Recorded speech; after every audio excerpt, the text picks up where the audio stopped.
major thing that's being considered right now is development of an underground water source. We've looked at some brackish water sources locally. Unfortunately, they didn't exist. We're looking now at developing the city's water rights in McCullough County, which is the same source that the Millers-Udall people use for their water supply. The only problem with it is it does have radiation in it. The radiation can be removed by treatment processes fairly easily. The key is how do you dispose of that material once you remove it from the water. Within the next month, we'll have a report coming to the City Council from our consultants on proposals on how to develop this source, how to treat that water, how to bring it to San Angelo, and the bottom line is what is it going to cost the citizens of San Angelo to develop this future water supply. Beyond an additional water supply, what this source has the potential of doing that nothing has at this point in time is not only increase the supply, but it has the potential to increase our water quality. The Hickory water is a very good quality water. It's very low in the things that make the taste of it, the chlorides and sulfides, but also the softness of the water that creates the sudsing in your detergents. It's a very soft water, so combining it with our surface water will give us an overall improvement in the city's water quality. So this one project can not only look into the future of supplying water, can also give us that benefit of improved water quality we would certainly like to be able to provide to the citizens. As I said, that'll be coming forth very shortly within the next month here and give us some direction on where we can look to.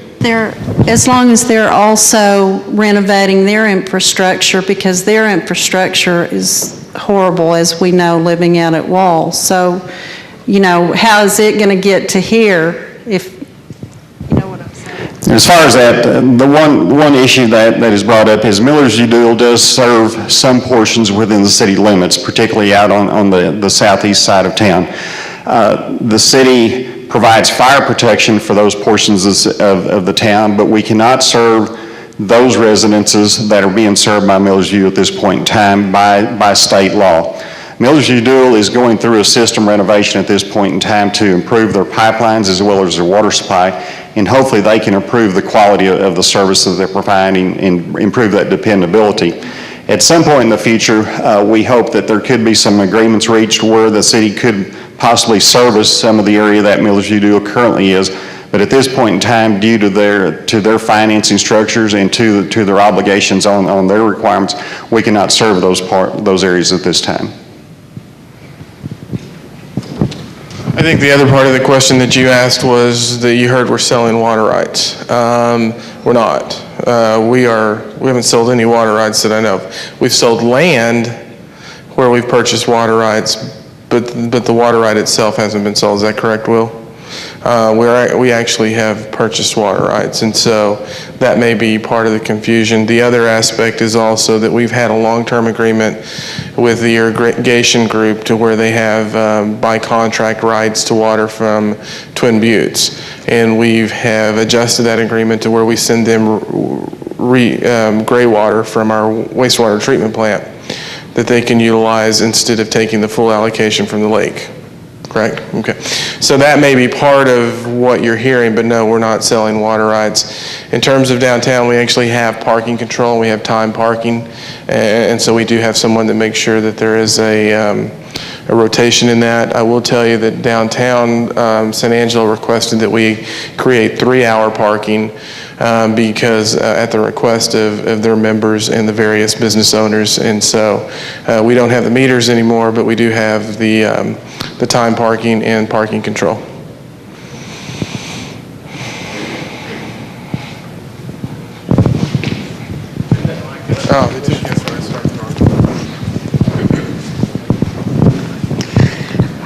Sue Mims, another water question.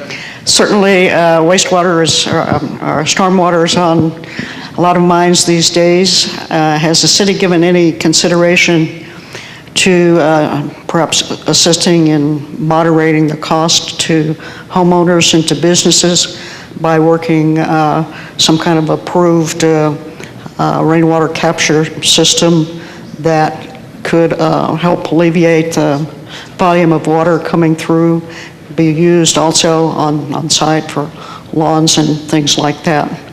And the second part of that, what are the implications of this for future development? I know some counties in the hill country require new developments, new major developments to include some kind of rainwater capture systems as a means of conserving water as well as dealing with the wastewater runoff system. Wow, that's actually what we spent about 4 hours on today. 4 or 5 hours on that discussion today. Let's talk about the use of the stormwater in terms of, I'm assuming, getting it into our water treatment plant. What we can tell you is that when you look at state law, and I'm going to look at Will as I'm talking about this, is that there's a lot of discussion as actually who owns the water once it hits the public right-of-way. And Will, have they determined that it's the state that owns that water? So once it hits the street, that is the property of the state, correct? So we can't capture that water and then divert it to our water treatment plant. Now, as it's moving through, we have a surface water right that we can basically have that allocation on. So that's a little bit different than in that it is regulated by the state of Texas, and today ultimately under the control of the water master and how we use that allocation. So that's the first question. The council had an extensive discussion today regarding the rate structure and what we can do.